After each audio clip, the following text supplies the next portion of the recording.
Hey, are you a business owner, entrepreneur, or professional?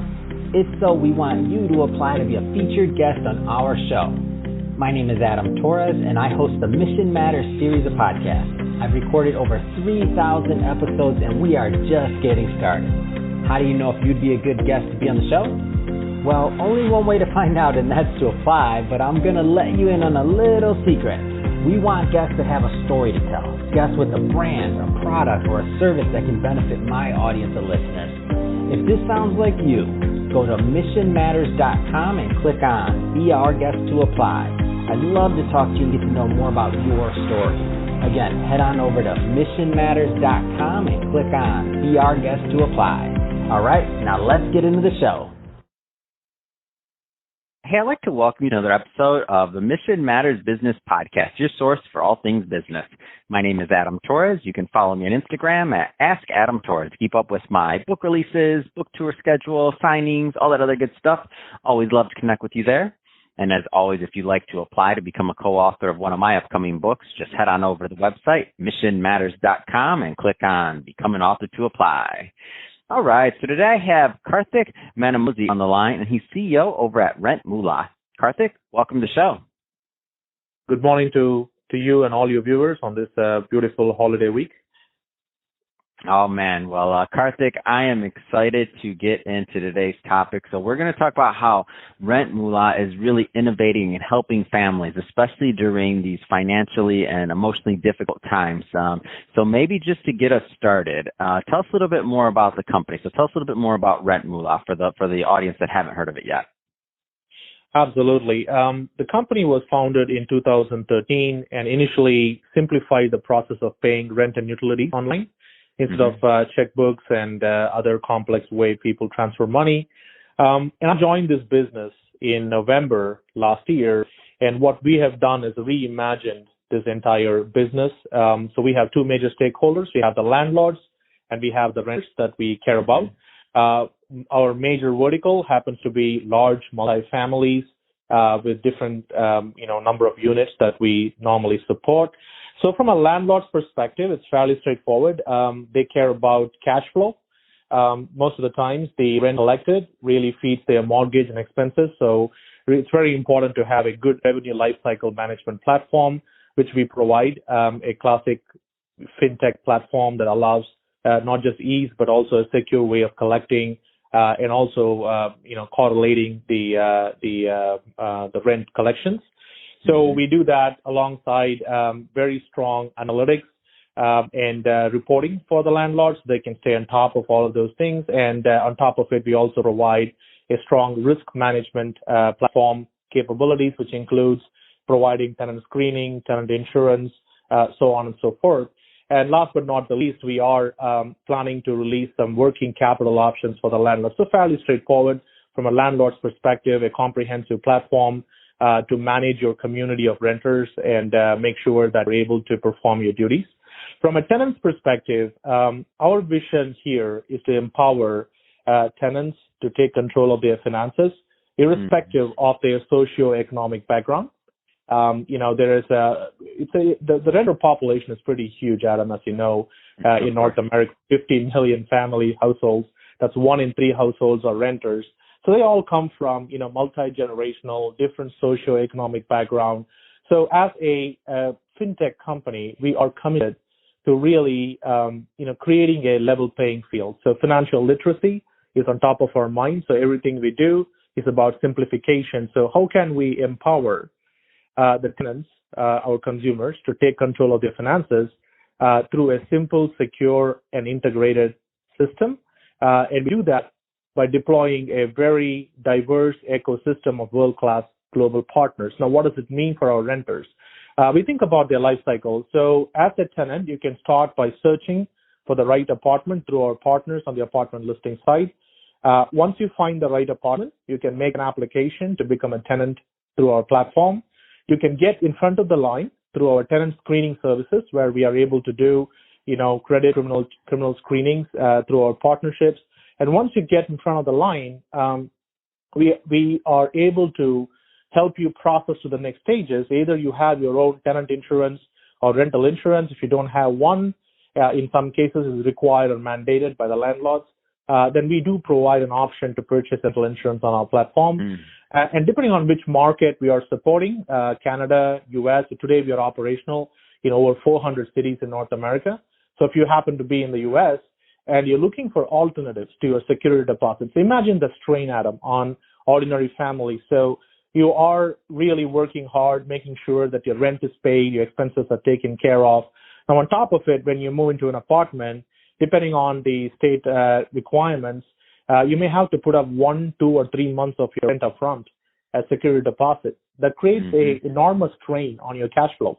So we're able to remove that strain through a major partnership that we have built with a Fortune 300 company called Assurant, and we are able to provide a security deposit alternative. So you can purchase a bond instead of putting up big cash deposits as low as 10%, and the bond covers the requirements of the security deposit. And then we are also working, and this is something we expect to roll out early part of next year. During these tough times, landlords are worried about the steady cash flow from the rent. So we do have a lease liability product that we are currently working on that can protect the landlords up to 4 months of lease. It's a lease guarantee program we're working to release early part of next year. So stay tuned on that one. So once the renter is done, finding the apartment through the tenant screening, found their insurance, leverage something like the security deposit alternatives, puts more cash in their banks, and then they move to the next part, the most important part, payments. So we are able to provide 360-degree payment options because people have different level of comfort and competency when it comes to digital platforms. So it's very important for us to provide every possible avenue. For example, if they want to do a bank transfer, great. In Canada, pre-authorized debit or EFT, ACH, they can do that. If you want a credit card, debit card, definitely possible on the platform, be it Visa, MasterCard, whatever brand you use, or specialty cards like Amex. If you're a Chinese student or a traveler and you prefer Union Pay, we are able to do that on the platform. We are also adding new features, including digital wallet, as well as Apple Pay, WeChat Pay, and so on, to provide maximum convenience. Now, there may be tenants who are still not comfortable transacting on the digital platform. So we have an in-cash solution coupled with a digital wallet solution, 2 options here. In the in-cash solution, we can just simply send a QR code, the form of a text message, and they can walk into retail locations like Walmart, CVS, 7-Eleven, and they can take care of the payment over the counter, and the payment reconciles on the platform as though it was a digital payment. So maximum flexibility there. They're able to take money orders through Canada Post. We are working on a lockbox solution so people who still write checks can do. Now, if you ask me why are we spreading ourselves to be able to support every kind of payment, the answer is quite simple, Adam, because for the landlord, the full effectiveness of a digital platform comes into play if and only if a majority of their renters are paying using the platform, or else they're stuck with manual operations. And imagine you collect rent through the month. So this is a never-ending cycle. Yeah, so we are able to accommodate close to 100% of your renter payments. And through a digital wallet platform, we're able to do remote capture of checks, and also 85,000 retail locations in the U.S. where people can walk into, gives maximum flexibility. Now, this is all about payments, Adam. Now, what if you are struggling sometimes to get the balance right, particularly through COVID and with the disrupted economic activity? What we are introducing in Q4 is a line of credit solution. So it's a revolving line of credit, which is offered interest-free for a limited period of time. But the beauty of the solution is that it does not just use your credit score. It uses your financial history and data to formulate your credit worthiness. So people who might normally be discriminated against because of their credit score will have another shot at this. And the way it works is it's fairly simple. You're able to put your rent into a shopping cart, just like the Amazon. At the time of checkout, you click on the credit button, 30-second application, 60-second instantaneous decision, and you are provided a revolving line of credit and 15 seconds to check out. So you're combining the power of Amazon for the very first time in a rental payment platform. And not only that, we are combining convenience with an additional line of liquidity. And now if you don't qualify for the revolving line of credit, we are considering providing you other options like micro loan options at a prime rate less than 8% and so on. And then once you're done with your payments, we allow the tenants to report their on-time payment to the credit bureau. So why wouldn't you take advantage of this? Because your rent payment happens to be one of the most on-time payments. And if it can help bolster your credit score, it can allow you to maybe rent a bigger apartment, improve your quality of life, or guess what? You want to become a first-time homeowner. This can allow you to borrow better as well. So we're able to provide these services. Now, with 50 million North Americans renting, we should be thinking about using your rent and utility payments to help boost your credit score. And last but not the least, we provide a tenant communication platform. Everything from bulletin board to replacing those because people are worried about contacts and the new reality under COVID.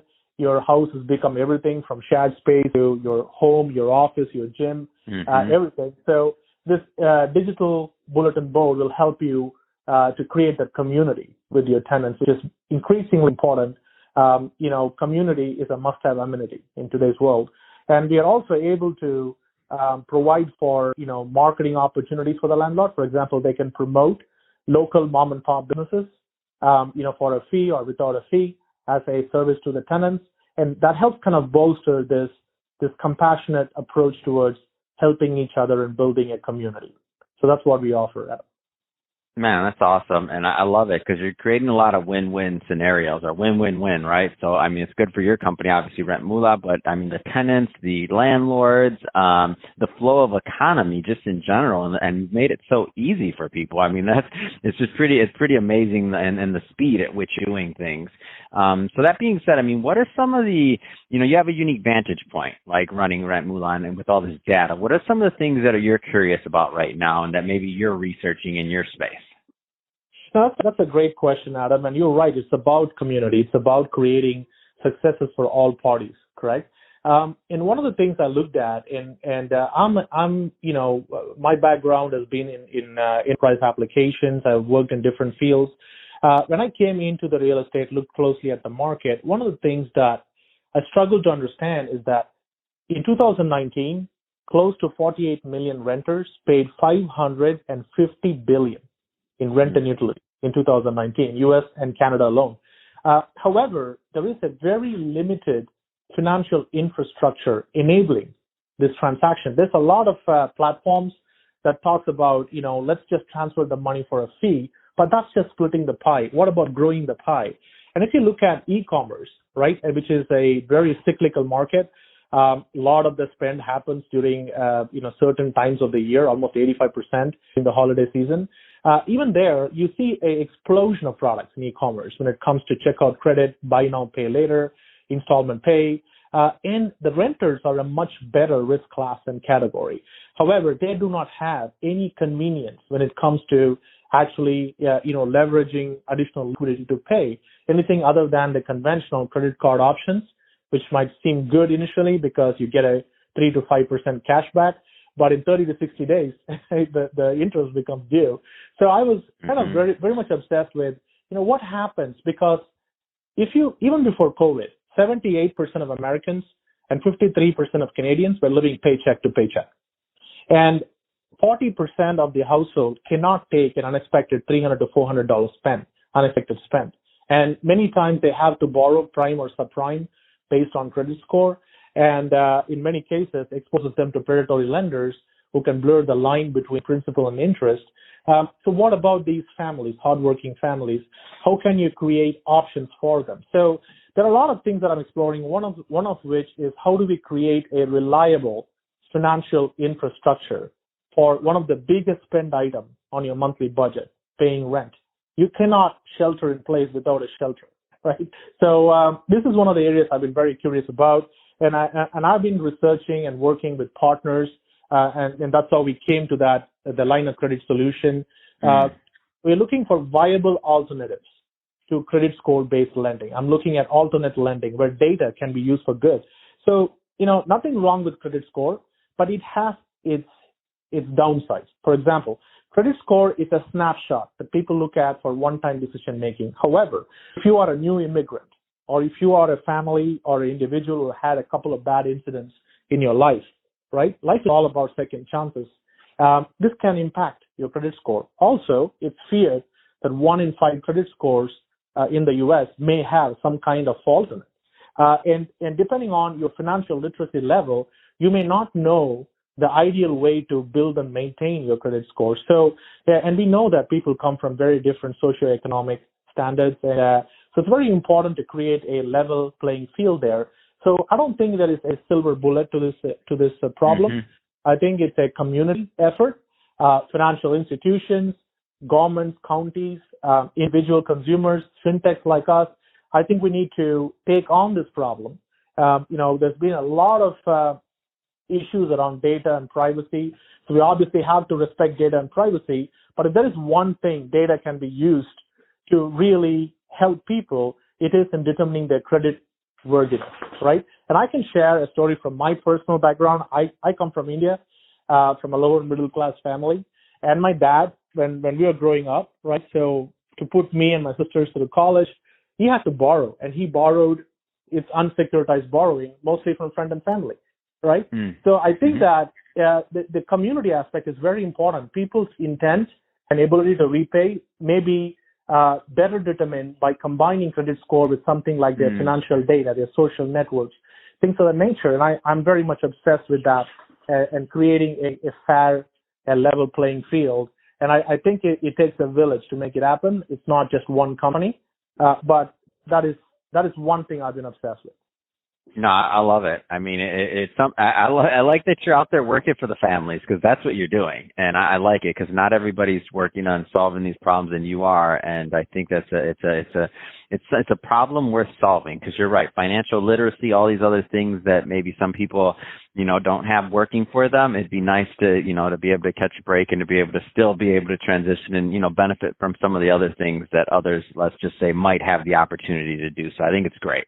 So let's see. I mean, you've been a lot of press going on. I mean, you've been busy. So you're featured in Authority magazine. I mean, your company won an award for being a top FinTech disruptor in 2020. I mean, tell me a little bit more about all this press and what's going on. You guys are killing it over there. No, I think it's just testament to the hard work and the vision that our team is working towards. So one thing about me, Adam, personally, I grew up in India. I was one of the first 5 green cards to move to Germany when they introduced that as part of my professional journey. And I like to tell people that my entire career was built around crisis. When I got my first job at SAP, moved to Germany, it was immediately after the dot-com bust in 2001. And I happened to manage mid-market business in UK and Ireland right around the 2008 financial crisis. And this is my first job as CEO. I took charge in November. And 2 months later, we are embroiled in one of the worst health and economic crises that the world economy has seen. So, it's very easy to be tied up, be depressed. But I'm a very optimistic person, like so are many entrepreneurs and a lot of ordinary families who fight day to day to, put bread on the table. And one of the things that I've learned through my successes and my journey is that if you want to build something, you have to solve a real problem. You have to look at what is happening. And oftentimes, the best solution may not come from insiders. It's not a attack on people with a deep vertical expertise. It's merely an observation. I feel like, knowledge is very empowering, but it can also limit you. Because it can be a burden for you because you get so used to some of the problems that you don't think about those problems. So one of the issues that I came across when I was looking at how do you put a financial infrastructure around the most predictable spend that 15 million families make, one of the biggest thing was, if people can't afford to pay rent, they must be lazy. I'm saying, okay, the reality of the world is that people are working 3 jobs, 4 jobs just to stand where they are. So maybe we have to alter some of those thinking to say that, in today's world, it takes a lot more, working multiple jobs and getting everything done, to really be able to stay up on bills and everything. So you should avoid the temptation to shame people based on their fiscal situation. And that is one of the things that we're driven, and that's a mission that my team firmly believes in. I think the recognition, we're very happy, but the journey is just starting for us. And we're very happy that these things get recognized, because obviously we don't intend on doing this alone. We have a wonderful ecosystem of world-class partners who all believe in exactly what we do. And I'm all about expanding that family, because I always say there are no silver bullets. All you have is a bunch of lead bullets. You got to fire in sequence, and it's going to take a village for us to get out of the situation.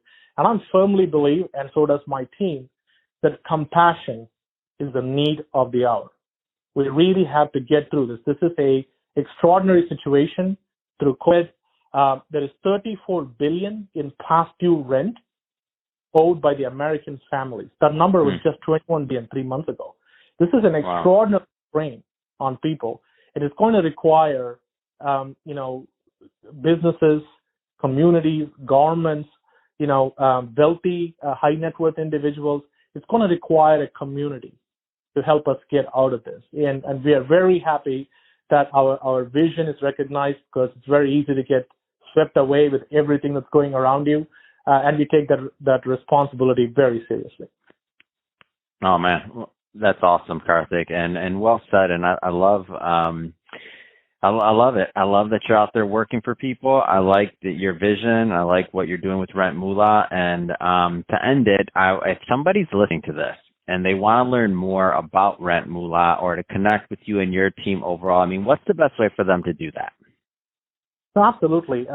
You can directly reach me at ceo@rentmoola.com.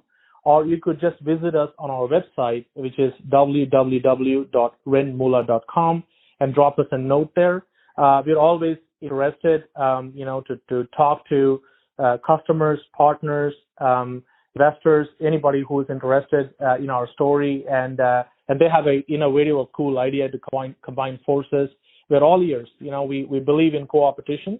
We believe the problem is big enough that, and the market is big enough that we are happy to join forces with anybody who is like-minded and has got the good of people at heart. Amazing. Well, Karthik, really appreciate you coming on the show today and sharing more about your background and what you're doing with RentMoola. I mean, it's just an amazing company. And to the audience, as always, thank you for tuning in. If this is your first time listening, don't forget, hit that subscribe button. We definitely want you to come back and listen to some more episodes. We have some other great guests coming up. And if you're watching this on our YouTube channel, obviously hit the subscribe button there. But more importantly, leave us some comments on the video. I'd love to know what kind of projects and things that you're working on, and to keep our conversation going in the YouTube community. And Karthik, thanks again for coming on the show. Thank you so much, and I wish a happy and safe holiday season for everyone.